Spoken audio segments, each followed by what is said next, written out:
warahmatullahi wabarakatuh. Halo semuanya, selamat datang di Strategi Consumer Podcast. Saya Putri Syakila sebagai host, dan saya Kolimatun Sadia. Nah, di episode kali ini kita akan bahas dan ngobrolin sesuatu yang mungkin pernah kita alami dan banyak dari kita tanpa kita sadari. Benar, judul episode kita hari ini adalah The Aesthetic Debt. Mengapa Gen Z rela berutang demi konten estetik? Kita akan bahas bagaimana pay letter, gaya hidup estetik, sampai etika konsumsi dalam Islam. Semuanya saling terhubung di kehidupan mahasiswa, khususnya mahasiswa di Medan.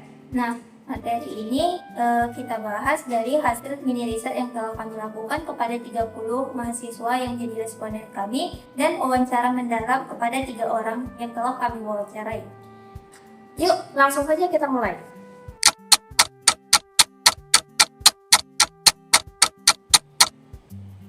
Nah, sebelum kita mulai, aku mau tanya dulu nih, pernah nggak sih lagi rebahan jam 11 malam, buka TikTok, tiba-tiba nemu barang yang rasanya, aku butuh banget ini. Padahal 5 menit sebelumnya nggak kepikiran sama sekali soal barang itu. Oh, sering banget sih malah. Dan ternyata ada istilahnya loh, namanya itu post commerce. Nah, belanja yang terjadi itu bukan karena kita datang ke tokonya langsung, tapi kita sambil rebahan di pos, dipicu sama scrolling tanpa henti gitu. Nah, pas banget nih. Kemarin kalian kan udah riset ke 30 mahasiswa lintas kampus di Medan. Ada yang dari Unimed, USU, UINSU, UMA, Politeknik di Medan, bahkan sampai ke Universitas Pancabudi nih. Dan salah satu narasumber kita itu namanya Hidayat. Dia cerita, persis kayak gitu. Katanya, saya buka-buka TikTok, scroll lah, terus ketemu barang. Jadi, bukan direncanakan dulu, tapi muncul di depan mata. Nah, itu bukan cuma soal teks belanjanya doang. Ini juga soal estetik huntingnya. Mahasiswa itu berburu barang bukan karena fungsinya, tapi karena estetiknya pas buat konten gitu, buat story, buat feed. Nah, sekarang aku mau bawa ini ke skala yang lebih besar dulu deh. Soalnya fenomena ini sebenarnya nyambung sama SDG 12, konsumsi dan produksi yang bertanggung jawab. Boleh dijelasin nggak kenapa ini relevan banget, khususnya buat di Medan yang masyarakatnya itu religius? Nah, justru di situ menariknya. Dalam Islam itu ada namanya konsep tafsir kan. Nah, pemborosan tanpa henti, pemborosan harta tanpa ada manfaat sepadan. Jadi dari survei yang telah kami lakukan nih, kami ada nemu beberapa hal yang cukup mengejutkan. Soal kesadaran larangan boros yang malah jadi skor tertinggi dari seluruh item survei kami. Jadi mainnya itu sekitar 3,81, tapi ironisnya kesadaran tinggi nggak otomatis bikin perilaku belanja mereka itu berubah. Jadi mereka sebenarnya tahu boros itu nggak baik, tapi tetap aja lanjut check out. Nah, persis seperti itu. Dan ini tuh nanti akan kita bedah di segmen-segmen berikut. Nah, sekarang aku mau masuk ke bagian yang menurutku jadi inti dari episode ini. Kalian pasti pernah dengar soal jarak antara apa yang kita punya sekarang dengan apa yang kita inginkan. Betul, itu namanya itu kesenjangan actual state atau desired state. Nah, menurut teori Friedman dan Wisenblit, ya, motivasi itu muncul justru karena ada jarak antara kondisi aktual yang kita alami dengan kondisi ideal yang kita inginkan. Jadi semakin besar jaraknya, semakin kuat juga dorongan kita itu untuk bertindak. Nah, dari riset kalian yang aku baca, dua sisi ini kelihatan banget saling tarik-menarik ya. Di satu sisi ada actual state-nya, yaitu kondisi dompet mahasiswa. Data kalian menunjukkan 60% responden cuma punya uang saku sekitar 500.000 sampai 1 juta per bulan. Dan 13,3% lainnya itu malah di bawah 500.000. Artinya, lebih dari 7 dari 10 mahasiswa di sampel kalian hidup dengan dana di bawah 1 juta per bulan. Tapi masalah lainnya itu ada disadvantage, yaitu standar hidup ala influencer. Jadi mereka itu pengen tampil estetik, pengen gak mau ketinggalan, pengen setara sama teman-teman di kampus. Coba kita bayangin, mahasiswa yang lagi nongkrong di gerai kopi sekitar Dr. Mansur atau jalan-jalan Mall Medan.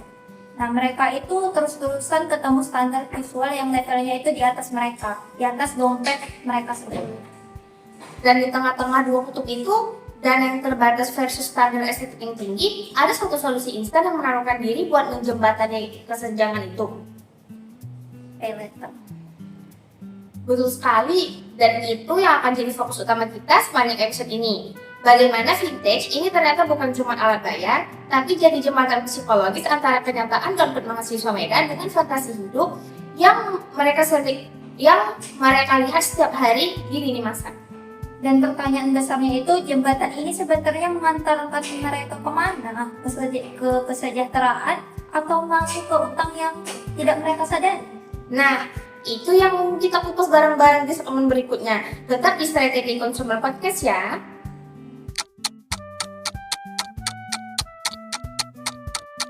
Oke, lanjut ke bagian yang menurut aku paling relate nih buat kita-kita. Tadi, kita udah ngomongin soal coach commerce sama game antara actual state dan desired state mahasiswa. Sekarang, aku mau bedah lebih dalam. Kenapa sih ini bisa kejadian? Nah, kita masuk ke konsep diri dulu nih ya. Nah, ini di sini yang menarik. Jadi dalam teori konsumen itu ada yang namanya ideal social state. Jadi itu gambaran diri kita yang kita pengen orang lain lihat dari kita di sosial media. Bukan diri kita yang versi aslinya, tapi versi yang pantas diakui. Wah, relate banget nih. Maksudnya kayak kita pengen kelihatan sukses, estetik, gitu-gitu ya di Instagram atau TikTok. Betul sekali, dan itu yang bikin Gen Z termasuk responden kita. Dan itu yang bikin Gen Z termasuk responden riset yang telah kami wawancarai. Jadi mereka itu rela check out barang yang sebenarnya nggak mereka butuh-butuhin banget. Ingat, dari data yang telah kami ambil yaitu 54,8% setuju dan 9,7% sangat setuju. Mereka itu bangga beli barang mahal yang cicilan sebagai hadiah buat diri mereka sendiri. Iya, min-nya itu 3,55 kan? Betul. Itu bukti bahwa motivasi belinya itu bukan cuma tentang fungsi barangnya, tapi soal gimana barang itu bisa ngomong sesuatu tentang diri mereka ke orang lain. Menarik juga sih, soalnya kalau dipikir-pikir hadiah buat sendiri itu kedengarannya positif ya, kayak self-care gitu. Tapi ternyata di balik itu ada motif ideal sosial self juga. Bikin konsep ini rinci secara halus, bahasa self-reward itu kedengarannya sehat secara psikologis.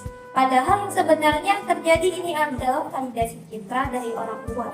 Makanya kita menyebutnya di laporan riset kami itu sebagai bentuk reference kami. Juga mengubah motif yang sebenarnya soal pengakuan sosial jadi kedengaran kayak kebutuhan personal yang wajar.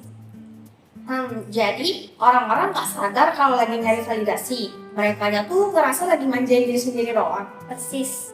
Dan itu yang bikin ideal social self itu jadi powerful banget sebagai pendorong konsumsi. Soalnya dia menyamar jadi sesuatu yang kedengarannya sehat. Terus ini ada hubungannya nggak sama konsep extended self yang katanya barang jadi perpanjangan identitas kita? Nah iya, ini kelanjutannya sih. Extended self itu konsepnya seperti gawai, baju branded, sepatu, itu semua tuh dianggap bagian dari diri kita. Jadi kalau HP-nya jadul atau bajunya biasa aja, itu tuh kerasa kayak identitas kita yang kurang. Nah makanya orang tuh rela ngutang demi barang branded, karena buat mereka itu bukan cuma barang, itu tuh identitas saya sebenarnya. Pantesan ya, soalnya di wawancara kalian kemarin ada yang bilang, bentar aku cek catatan. Hidayat tuh yang ngomong, dia check out bukan karena kebutuhan, tapi mengikuti ego. Nah itu dia, jujur banget kan dia. Dan itu pas banget sama teori extended step. Jadi ego di sini maksudnya gambaran dari yang dia pengen tunjukin bahwa kebutuhan itu real. Bukan kebutuhan real. Terus dari sisi data survei kalian, ada bukti lain nggak soal extended self ini selain dari wawancara? Ada, ingat di item soal beli barang merek biar setara sama teman kampus itu ada sekitar 36,7% setuju dan 10%-nya itu sama setuju. Ini itu sekitar 3,30.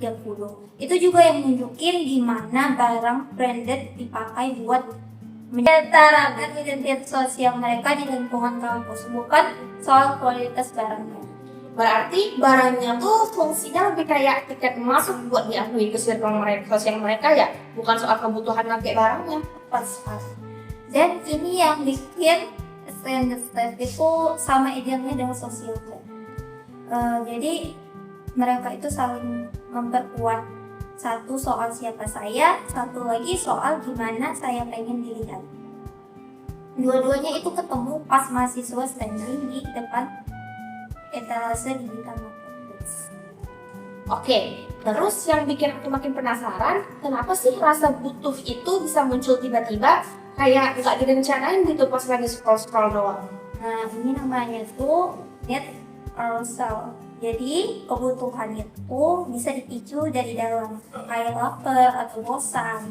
Tapi bisa juga dipicu dari luar. Nah, di era digital seperti sekarang, pemicu dari luar itu kerjanya jauh lebih sering, lebih personal dibandingkan iklan di TV seperti zaman dulu.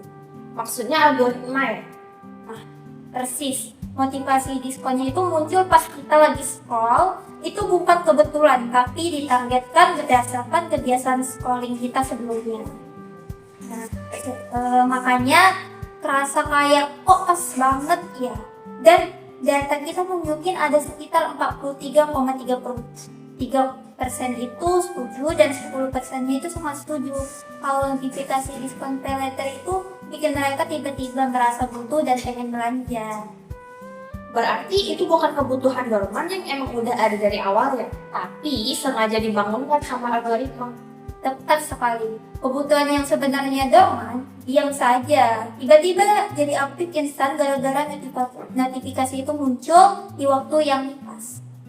Dan ini selaras juga sama pengakuan Hidayat, salah satu responden kami, soal siklus dia scrolling ketemu barang terus check out. Itu persis pola net sales yang dipicu dari luar, bukan dari kebutuhan asli. Dan ini juga ada riset pendukungnya kan, yang soal penggunaan GoPay tadi. Ya, ada riset dari 200 pengguna GoPay Gen Z di Jakarta. Jadi mereka itu nemuin kalau kemudahan pakai sama rasa aman itu signifikan baru keputusan mereka beli. Tapi manfaat yang dirasain dari barangnya itu sendiri justru nggak signifikan.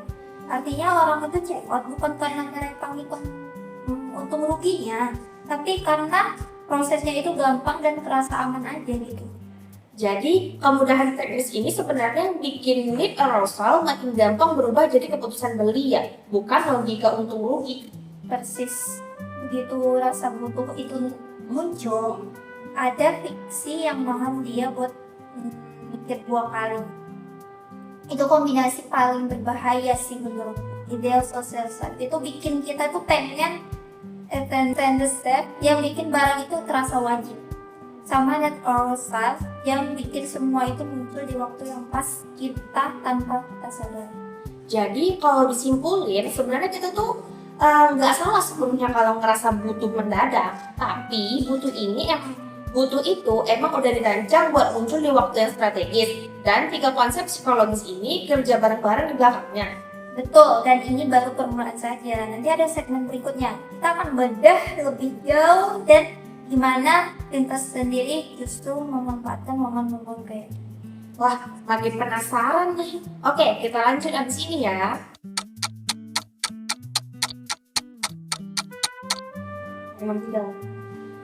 Oke, lanjut nih.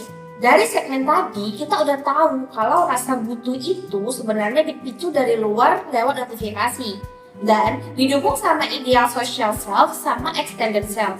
Sekarang aku mau gali lebih jauh. Gimana sih peran vintage-nya sendiri dalam bikin orang makin gampang check out? Nah, ini bagian dari ini menurutku paling krusial. Jadi pay later itu sebenarnya bukan cuma metode bayar biasa. Jadi dia tuh berfungsi semacam penghancur batas finansial. Maksudnya itu kita ngurangin yang namanya pain of paying. Pain of paying itu apa? Itu rasa sakit. Kayak di psikologis pas kita ngeluarin uang, biasanya makin kelihatan uangnya keluar kayak bayar cash, makin kita merasa sakit kan ngeluarinnya. Jadi makin mikir 2 kali untuk beli barang itu. Tapi pay later ini bikin proses bayarnya itu jadi lebih abstrak, nggak kerasa keluar uang beneran. Padahal sebenarnya utang. Berarti secara bisnis pay later ini emang sengaja dibuat biar lebih nyaman secara psikologis ya, biar kita nggak ngerasa lagi ngeluarin uang beneran. Betul. Nah, ini bikin dia beda dari cash atau bahkan transfer bank biasa. Begitu pain of paying direduksi, orang jadi lebih gampang ambil keputusan tanpa mikir panjang. Itu juga yang jelasin kenapa fitur cicilan itu dari data kami justru memperluas pertimbangan beli. Nilainya itu sekitar 3,80, salah satu skor tertinggi di seluruh survei kami. Maksudnya memperluas pertimbangan beli gimana itu? Jadi barang sebelumnya terasa di luar kemampuan finansial, begitu ada opsi cicilan, jadi mereka itu merasa masuk akal untuk membeli barang itu. Padahal dana real mahasiswa itu nggak berubah sama sekali. Jadi fitur cicilan itu secara aktif nambahin daftar barang yang dianggap terjangkau di kepala mereka. Wih, jadi bukan cuma soal pain of paying doang ya, tapi juga ngubah persepsi soal mampu beli diri itu sendiri. Tepat sekali. 2 hal yang jalan bareng, ngurangin rasa sakit bayar, sekaligus ngebiarin definisi terjangkau. Kombinasi ini bikin checkoutnya tuh lebih terasa ringan banget gitu. Oke, aku ingat di wawancara. Ada namanya Fani sama Hidayat itu beda banget ya responnya soal ini. Iya betul, menarik. Si Fani itu dia deg-degan, kepikiran mau bayar itu pas sebelum di check out kan barangnya. Tapi kalau Hidayat itu malah bilang dia nggak pikir panjang, langsung check out aja. Berarti walaupun beda-beda level kecemasannya, intinya proses berpikir mereka tetap nggak sampai ke pertimbangan rasional soal cicilan atau bunga ya. Betul, dan itu juga bawa kita ke konsep aturan psikologis. Nah, itu cara mikir di mana kita nentuin satu kriteria paling penting dulu. Baru nyari pilihan lain berdasarkan itu. Misalnya kalau ada seseorang rich banget cuma mau pakai SPayLater yang bunganya itu 0%. Jadi dia tuh nolak semua yang lain di luar itu. Nah, dari data kalian ada nggak yang kayak gitu? Hampir nggak ada sih. Justru sebaliknya, item soal kesadaran bunga dan denda itu skornya tinggi banget. Binnya itu sekitar 3,90, tertinggi kedua dari seluruh survei kami. Tapi kesadaran itu nggak mempengaruhi keputusan mereka dalam berbelanja.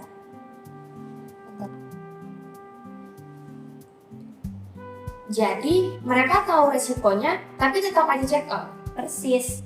Mereka itu jadi mereka pakai semacam aturan kompensatori longgar, yaitu nimbang-nimbang dikit antara gengsi sama risikonya. Tapi ujung-ujungnya gengsinya yang menang, bukan leksikografisnya yang ketat, nyaring berdasarkan bunga di awal. Aku jadi keingat, ada riset lain juga kan yang muatin ini soal gengsi lintas provinsi. Ya, ada riset terhadap 200 responden Gen-Z pengguna Vinted landing di 5 provinsi di Indonesia, termasuk itu Sumatera Utara. Mereka itu pakai UT2 untuk menemukan kalau variabel nilai harga itu pertimbangan untung rugi finansial atas biaya yang dikeluarkan justru nggak berpengaruh signifikan terhadap niat mereka untuk pakai SPayLater. Yang signifikan itu malah kebiasaan sama ekspektasi kinerja. Jadi bukan soal mahal atau murahnya bunga yang tentuin orang mau pakai pay later atau enggak, tapi soal udah jadi kebiasaan aja. Tepat. Tepat sekali. Nah, itu artinya ketidakhadiran pertimbangan biaya kayak aturan leksikologis itu bukan kasus unik. Leksikografis itu bukan kasus unik 3 narasumber kita doang, tapi ada pola yang lebih luas di Gen Z Indonesia. Berarti makin kuat dong bukti kalau ini memang masalah struktural, bukan cuma kurang hati-hati individu doang. Benar sekali. Salah satu responden tadi, Hidayat sendiri, yang sudah lama pakai estilator, di antara 3 narasumber kami, dia mengakui bahwa nggak akan menghitung dengan cermat total bunga yang dia bayar. Sampai akhirnya dia sadar sendiri jumlahnya itu banyak. Terus soal notifikasi yang kita bahas di segmen sebelumnya, itu kan nggak random ya munculnya? Iya, itu mekanisme real-time bidding atau RTB. Jadi iklan digital itu kerjanya dengan mengejar kita berdasarkan jejak perilaku scrolling kita sebelumnya. Makanya notifikasi diskon pay later itu muncul tepat pas kita lagi momen paling rentan, habis scrolling lama, dan itu bosan atau lagi kita pengen sesuatu gitu. Berarti bisa dibilang kita nggak cuma jadi konsumen pasif, tapi aktif diburu sama algoritma. Tepat banget. Jadi kombinasi dari pain of buying itu lebih direduksi sama pay later. Plus absennya itu aturan leksikografis, plus RTP, dan yang nargetin kita di waktu yang pas. Itu semua itu bikin satu sistem itu hampir nggak ngasih ruang buat kita mikir panjang tentang checkout itu. Jadi kalau ditarik garis besarnya, ada 3 lapis nih yang bikin checkout jadi gampang banget. Lapisan psikologis dari pain of paying, lapisan kognitif dari absennya aturan keputusan yang ketat, sama lapisan teknis dari targeting algoritma. Betul, dan ada 3 lapis kerja bareng. Salah satunya itu makanya susah banget buat mahasiswa ngalahinnya. Sistemnya itu cuma modelnya doang, tanpa ada intervensi yang jelas. Wih, ngeri juga ya kalau dipikir-pikir. Jadi bukan cuman soal kita yang kurang kontrol diri doang, tapi emang sistemnya didesain buat bikin kita susah mikir rasional. Betul, dan inilah yang bikin kita perlu masuk ke segmen selanjutnya, ngomongin langsung temuan dari riset UTS yang telah kami lakukan soal gimana mahasiswa di Medan itu ngerasa setelah check out ini terjadi. Oke, siap. Lanjut ke segmen berikutnya ya. Waduh. Betul, dan inilah yang bikin kita perlu masuk ke segmen selanjutnya, ngomongin langsung temuan real dari riset UTS yang telah kami lakukan, gimana mahasiswa di Medan merasa setelah check out itu terjadi. Oke, sip. Nah, mari kita lanjut ke segmen selanjutnya.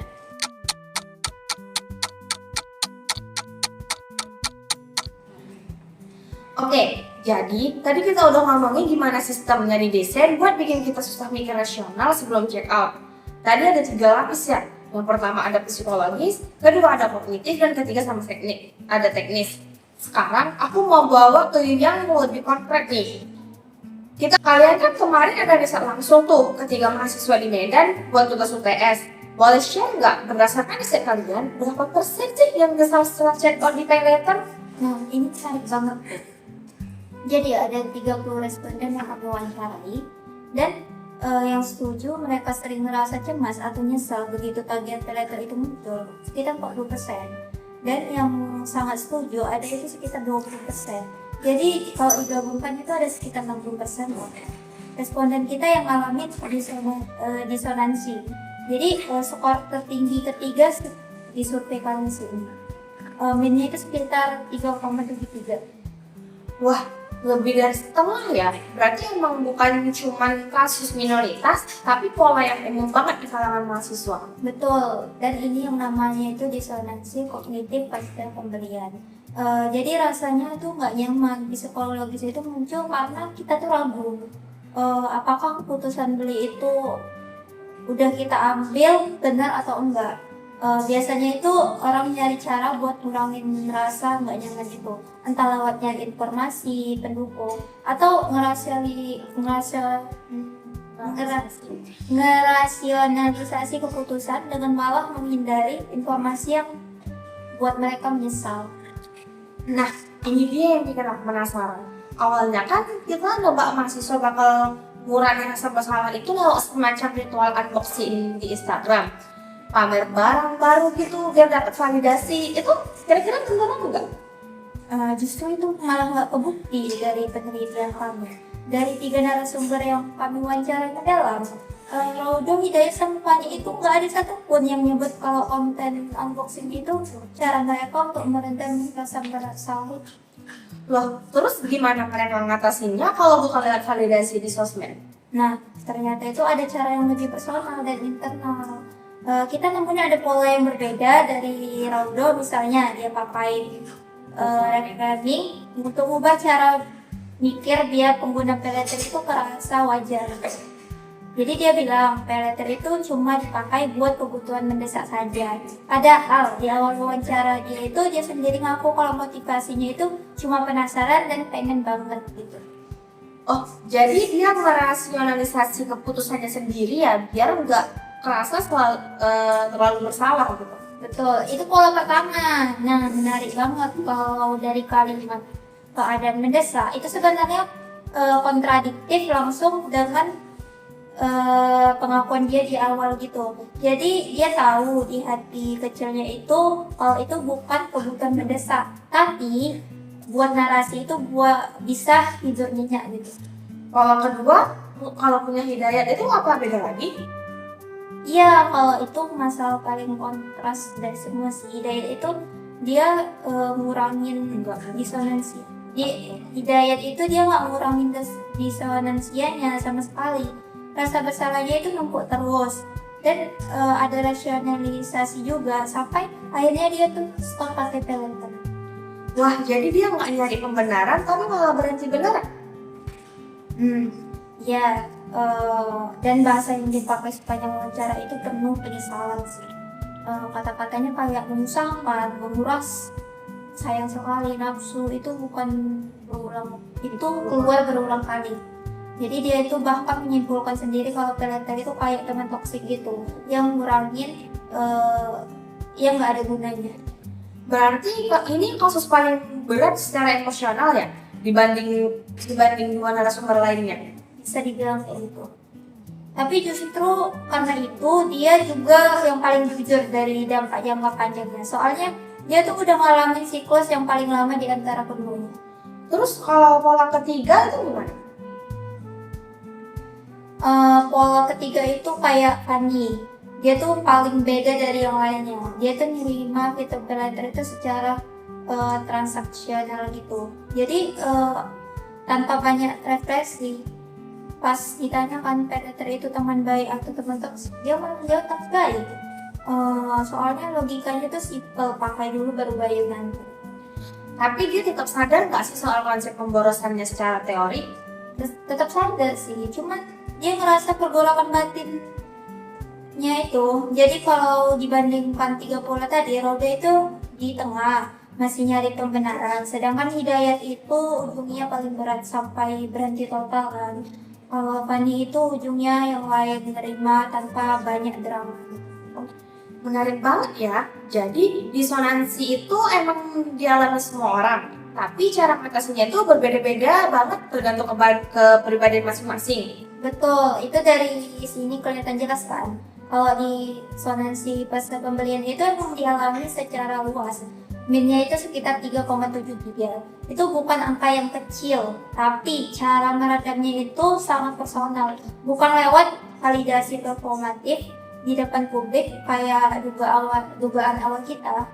Nah, berarti kesimpulannya itu mahasiswa tuh nggak butuh panggung buat ngatasin rasa bersalah mereka, tapi lebih ke pergumulan batin sendiri.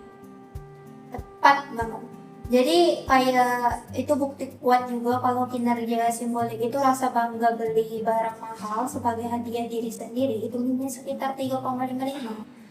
Ternyata nggak otomatis jadi kinerja itu mental. Soalnya ketiga narasumber yang sama-sama ngaku barang yang dibeli itu sering ujung-ujungnya nggak kepake, cuma nambah cicilan doang.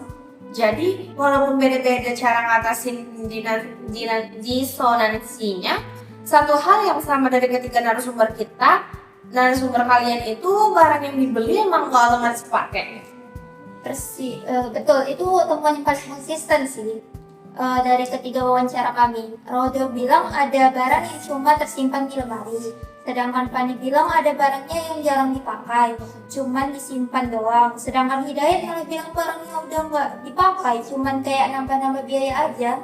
Duh, relate banget gak sih ini buat banyak orang? Oke, dari sini kita udah lihat gimana dampak psikologisnya.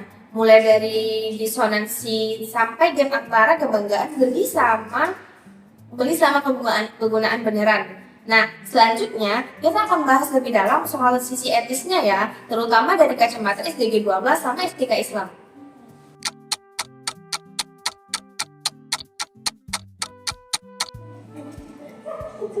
Oke, jadi sejauh ini kita udah lihat nih gimana mahasiswa di Medan kejebak siklus check out sampai nyesel pasca tagihan. Sekarang aku mau tanya, dari temuan-temuan ini ada solusi konkret nggak sih yang bisa ditawarin? Ada, dan ini yang kita rancang khusus berdasarkan riset dari yang kami lakukan. Namanya itu fitur Islamic Essential Auto Loan. Jadi sebelumnya itu penting buat kita pahami kalau masalah mahasiswa itu sebenarnya datang dari dua sumber nih. Yang pertama ada riba, yang kedua itu ada tafsir. Nah, bedanya apa itu? Kalau riba itu soal bunga yang disyaratkan di muka. Jadi kayak itu bikin kita rugi secara finansial. Sementara tafsir itu kayak pemborosan harta tanpa ada manfaat sepadan.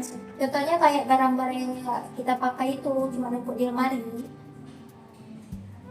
Nah, makanya itu kalau cuma ngunci limit doang, itu tuh cuma nahan sisi tafsirnya doang. Sisi ribanya itu terus jalan dan limitnya itu belum tercapai.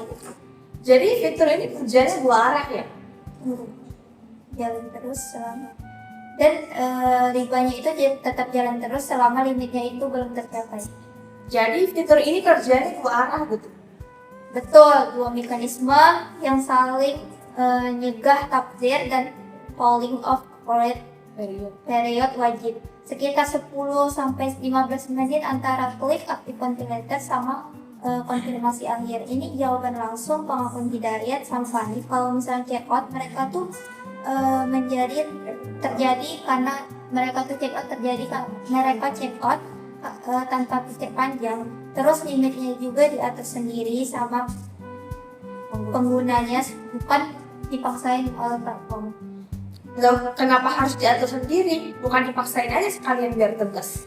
Soalnya dari data yang kami ambil, kontradiksinya tajam banget. Misalnya kayak Roda itu bersedia banget kalau fitur limitnya itu dipakai gitu kan. Tapi kalau si Fanny, dia tuh malah dengan tegas dan bilang enggak 2 kali. Jadi kalau dipaksain seragam itu bakal ditolak dan sama segmen Fanny.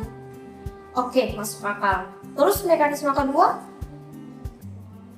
Mekanisme keduanya itu nyegah ribanya sih. Namanya itu migrasi akad. Jadi bukan cuma nampilin total bunganya secara transparan doang. Soalnya itu cuman bikin riba lebih kelihatan aja gitu. Bukan ngilangin. Sesuai fakta DSN MUI soal alkohol, tambahan atas pinjaman itu cuma sah kalau sukarela, bukan diisyaratkan di muka. Makanya begitu limit penggunanya mendekati ambang batas, platform itu wajib nawarin opsi akad murabahah dan wakad bil ujrah. Jadi intinya dua mekanisme ini saling melengkapi ya? Nggak bisa cuma salah satu? Persis. Kalau cuma pola belanja tanpa mengubah akad, ribanya itu tetap jalan. Kalau cuma mengubah akadnya tanpa mengunci pola belanja, tafsirnya tetap kejadian. Meski transaksinya udah bebas. Nah, selain fitur ini ada rekomendasi lain nggak buat ngedukasi mahasiswa secara lebih luas? Ada nih, kita rancang juga kampanye literasi keuangan berbasis sentral. Jadi gini rutinnya itu mengubah sikap orang lewat data dan fakta diproses secara sadar. Bedanya sama sentral ini mengubah sikap lewat sinyal, dangkal kayak citra menari atau emosi sesaat yang justru dipakai sama notifikasi pay later itu sendiri. Berarti kalau kampanye literasinya pakai cara yang sama kayak notifikasi tadi, bisa kalah dong? Betul, makanya kita pilih beda jalur. Soalnya data kita itu nunjukin mahasiswa Medan itu bukan orang yang nggak mampu mikir logis. Skor kesadaran normatif mereka itu malah paling tinggi di seluruh survei yang telah kami lakukan. Masalahnya itu bukan di kapasitas berpikir, tapi soal kapan kapasitas itu diaktifkan. Berarti kesadaran itu baru muncul telat ya pas tagihannya tuh udah datang. Betul banget. Makanya kampanye ini dirancang biar masuk sebelum momen check out, bukan sesudahnya. Cara ini tuh lewat 4 hal. Yang pertama, ada konten berbasis angka real yang disesuaikan dengan uang saku mahasiswa. Kedua itu testimoni penyesalan otentik dari sesama mahasiswa, bukan testimoni sukses hebat yang menggurui. Jadi yang ketiga itu membongkar reframing hadiah jadi utang pakai data konkret. Dan yang keempat itu ada distribusi ditaruh di titik pemicu kayak di layar konfirmasi check out, bukan tempat netral kayak poster kampus doang. Persis ini benar ya, benar aja. Persis itu diganti benar. Jadi nyerang langsung di momen yang biasanya di periferal makanya. Betul, dan ini yang bikin kampanye beda dari edukasi keuangan generik. Biasanya bukan nambah pengetahuan baru, tapi mindahin kapan pengetahuan udah ada itu dipakai. Oke, jadi kalau kita rangkum dari awal sampai sekarang, kita udah ngobrolin banyak banget ya. Mulai dari coach commerce yang bikin mahasiswa cekot sambil rebahan, sampai gimana algoritma sengaja membangunkan kebutuhan yang sebenarnya itu dorman. Iya, terus kita juga lihat gimana pay later secara desain itu mengurangi time of pay, bikin checkout kita lebih enteng tanpa mikir panjang. Padahal kesadaran soal risiko bohong itu sebetulnya udah tinggi banget di kalangan mahasiswa. Tapi kesadaran tinggi itu nggak otomatis jadi kontrol perilaku ya. Soalnya 60% responden mereka itu mengaku mengalami disonansi, nyesel, atau cemas setelah tagihan itu muncul. Betul, dan dari sisi etika Islam itu ternyata bukan cuma soal kerugian ekonomi biasa, tapi nyangkut sama tafsir yang sering numpuk dalam satu transaksi yang sama. Padahal kesadaran normatif mahasiswa soal itu termasuk paling tinggi dari kok itu balik ke atas Suruh itu telah ya. Padahal kesadaran normatif mahasiswa soal ini itu termasuk yang paling tinggi dari seluruh survei. Jadi intinya, jadi konsumen yang cerdas itu bukan cuma soal atau resikonya doang, tapi soal kapan kesadaran itu diaktifkan, sebelum check out, bukan sesudah tagihannya itu datang. Betul, dan itulah kenapa solusi kayak Islam Ethical Outlook sama kampanye literasi berbasis truth central itu sangat penting supaya generasi muda itu terhindar dari estetik tanpa harus mengorbankan kesejahteraan finansial jangka panjang mereka. Nah, itu tadi obrolan panjang kita soal the aesthetic debt. Kenapa Gen Z rela berutang demi konten estetik? Makasih banget buat yang udah nemenin dari awal sampai akhir. Terima kasih kepada teman-teman yang sudah jadi responden riset kami. Semoga obrolan ini bisa jadi bahan refleksi baik buat yang masih pakai SB letter atau yang lagi mikir-mikir mau coba. Yap, intinya bukan soal anti pay later sepenuhnya, tapi soal jadi konsumen yang lebih sadar dan terinformasi sebelum klik check out. Sampai jumpa lagi di episode sebelumnya.